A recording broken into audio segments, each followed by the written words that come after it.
Morning guys, I'm Captain Lee. This is Derek and his dad Tom, both US veterans, and we're on the Kissimmee chain in January chasing spawners. Stick around.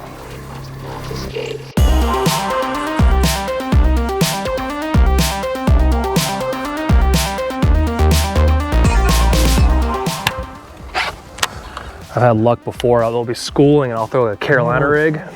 What do I have on deck? I got a fluke on deck too. Oh, yeah. Might have to, but back to the jerk bait. I didn't really start fishing the hard jerk baits until a year ago. Yeah, we're a big time soft jerk bait. It was one of those that, you know, this is what I'm going to learn to do this year.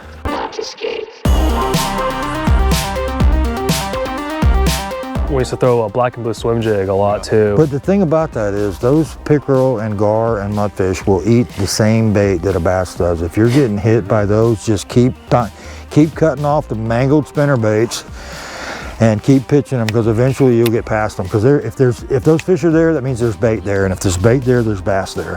Let me get in that spot. Let me get you a jerk bait.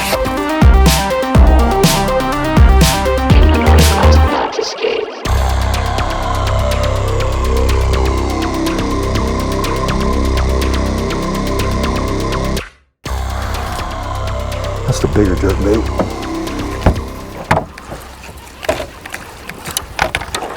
Right in front of me, jeez. Right behind, oh wow. Yeah, behind. That's. He got it. Got it, there's one. First fish coming to the boat, take your time. You got like the back hook on. Just flip him up here, I'll get him on. That's a good one. On the spin rocket, fish number 1. Derek scores. Hey man, these little hooks are sticky on the spinner rocket. Yeah, it's one hook and stock hooks too. You know, people talk about I gotta change my hooks. I don't do that. There we go. Fish number 1, about 1.5 pounds. Oh, something's been eating on him too. You see the gar scar on the side of him? oh yeah, there it is. Put him right. Oh, let's turn the camera. Let's get you out of the sun. Get a good pic. Let me try to be a better cameraman real quick here. He being a horrible cameraman. Derek's on the board, first fish. We've been fishing about 20 minutes. We're about 100 yards from where we shut down. There we go, number 1 for today. Awesome.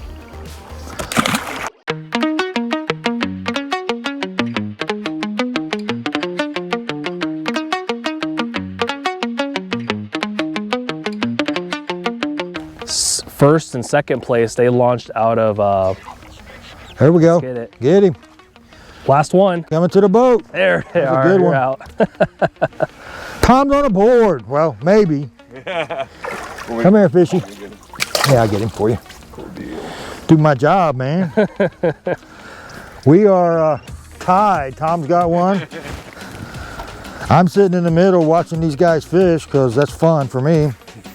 Let me grab a picture of you, Tom, on the old school way with a phone. And I say old school and phone, and that's ridiculous sounding to me. Get a smile for the camera. Let me get that. Here we go. Get a picture right. Cool, we are tied. Brought it over that paddock. Oh, there he is. Pretty much how that works. Yeah, even the kayak angle, because that's what it was. It was only kayaks that could get out there for a while, and they would be like, you can go out there and just throw anything you wanted. They're hit. Oh, Pops is on the boards again. Here we go. Get him, Tom. I think it's a Pippinator day. Tom's got another male. All of a sudden I seen it moving, I'm like, that's a fish. All right, so we are in Ford Country or School Bus. There's a bunch of names for this place. We're on the north end of Kissimmee in a pad field. And like I talked a couple days ago about working off spawning flat, we're in between moons. So we're dead in the middle between the new moon and the full moon. So they're probably not on the bank. They're moving back and forth, either coming off the spawn and hungry, or they're getting ready to spawn and feeding up, because the big fish bite should be next weekend. But we're out here chasing around in about 6 feet of water, and so far the old man is whooping up on the sun. So y'all stick around. the reason it works is because of just, it falls really quickly, and if you're not patient enough. Yeah. So here's what I've learned so far today. You caught a fish there, and he got bit there. So we got to look at distance we're off. And repeat that. So we're going to run in here and try this just to make sure, and then we're going to go back out. And then we'll go out to the next one and just make sure, but then we'll come back into this depth. Because we were in, like, this is 4.5. And those were both males. So the females are probably further out. So they may be out there on the Kissimmee grass, this outside, or somewhere swimming in between. Probably out there on the Kissimmee grass. Might have to start punching that for a big one. But I want to run shallow, doing my zigzag. Well, now, yeah, and also we have that wind too, so it's kind of like the wind is helping us a lot. Stuff. Houdini on a black and blue looks great, and really, they're not getting that close a look at it. It's reaction bite. And they don't really care if it looks like a meal. They're going to eat it if they're hungry. I do think, that's why, like, with me, with a lot of stuff, especially with jigs, and now I'm like, all right, I'm gonna buy a black and blue, and then I'll buy a green pumpkin, and then I'll just alternate the trailers around based off of what I really want to do. You know, if I want, I'll throw like a sungill color trailer if I want to have more brim to it, and then I'll throw. Or if it's clear water, I'll just go straight. It matters more in the cleaner water. So if you're fishing Toho, which is typically cleaner than it is down here, or if you're fishing East Lake, the cleaner the water, I think the more important that the subtleties of the colors are. But down here, like you said, you're looking for contrast because we got this muddy stuff, so it's either white or dark. Yep.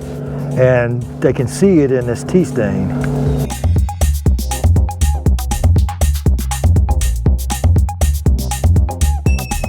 Well, if you go to the Winter Haven chain, there's a couple of those lakes that are spring fed, and they're crystal clear. You can see down 25 feet. And you're sitting down there, and here comes a pack of 5-pounders cruising, and you're, look, oh, you get him? Yep. Now we're tied.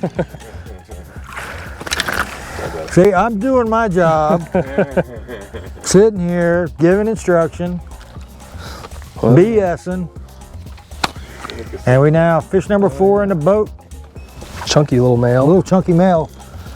So we're still out here on the males. We're working our way outside a little more, guys, and we think the females are probably out in the grass line. We've been in here in the pads, and this is, well, we caught the first one that was schooling, and the last 3 have been on the pads in about 4.5 feet of water. We're still on the north end of Kissimmee, and we're working our way towards the outside. So stick around, maybe we'll find a big fish here soon.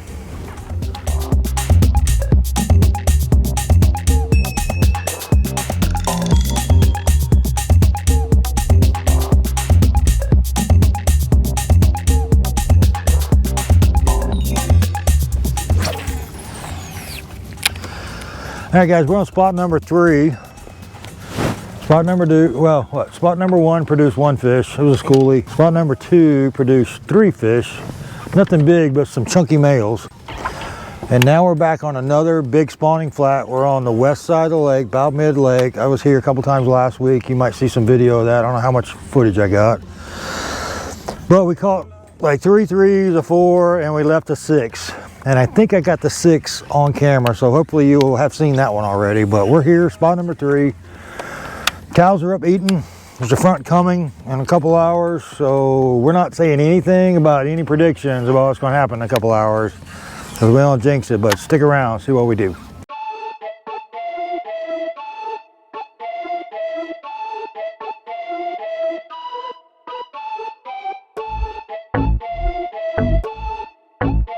Mount. Okay. And we were out flipping one day, and it just stopped. Like the transducer just completely stopped working. And that's when, of course, the customer. Oh, there's a bigger. That's a mudfish. Yep. Come on. All right, so I got the biggest fish of the day. We're not discriminating against mudfish today. Come on, I want my hook back. Easy, Skippy. Open up. Say ah. That is a chunky one. All right, now I got you. This was a good investment. These fish grips, I bought a cheap imitation set and they work just fine. Look at that tail there. Look at that. Biggest fish of the day so far. Yeah, he's trash, but I don't care. I'm gonna count it. One for captain.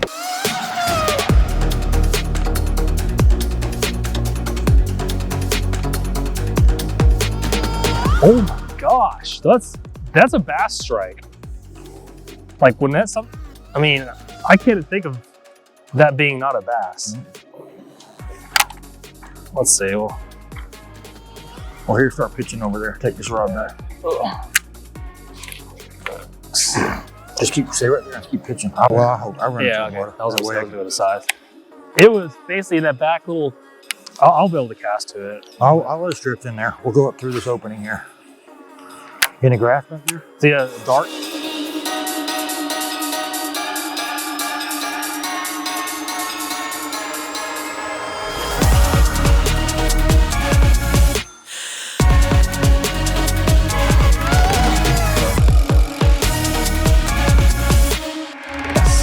Yeah, I was not on the water that day for some reason.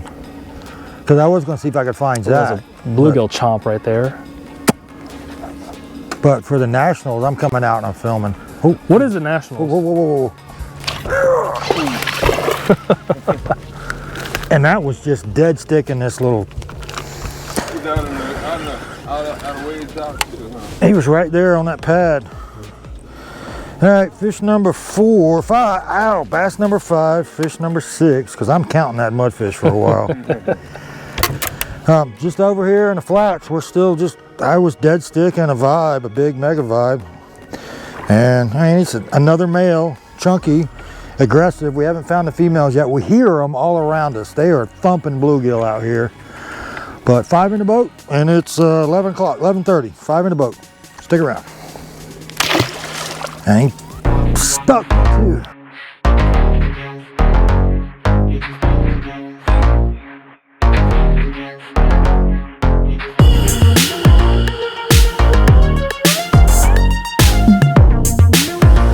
One of the great things about these baits is you just cut it on a rib, and it snuggles right in behind the weight again. So you can take off what you've used before, and then that moves your penetration point further back. So you get a brand new. It is long. I mean, sometimes they like the shorter better. Come on, I'm watching this Kissimmee grass and these pads just twitch. They're moving.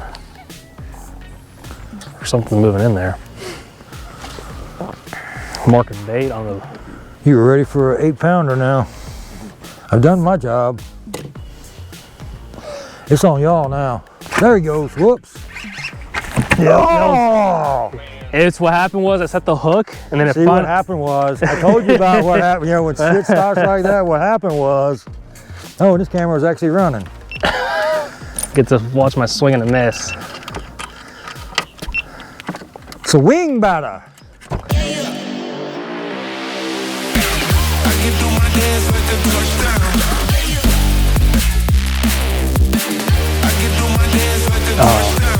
Gosh, back in like the post spawn, we used to get the naked swimmer and burn that on the top. Yeah.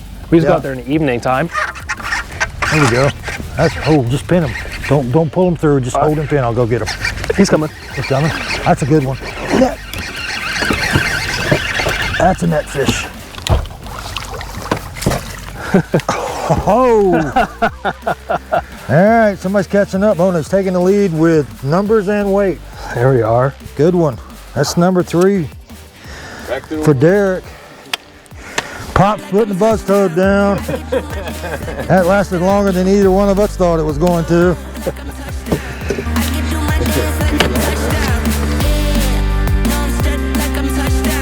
There you are. There you go. Number 3, but she's a good one.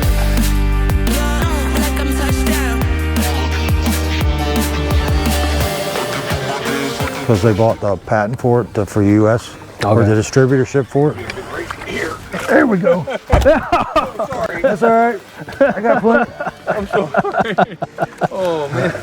I got plenty of sodas or Gatorades. Wait. All of a sudden, like. Don't. Flying fish for Tom. Flying fish number. What's that for you? 3 or 4? 3. 3. That's a healthy fish. Yeah, that's a thick male. You guys keeping count of how many we got total? I've lost count.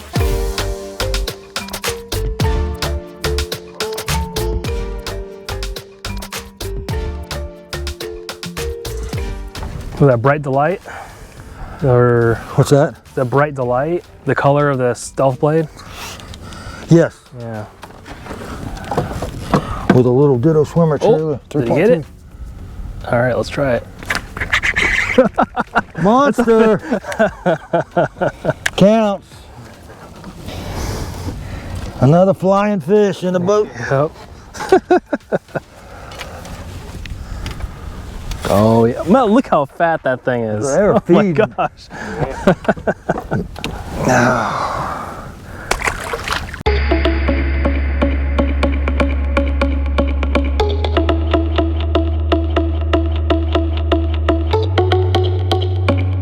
All right, guys, 1 o'clock, so that's 5-6 hours on the water. We got 7 bass in the boat and 1 giant mudfish that I'm taking credit for. Derek beat Dad 4-3.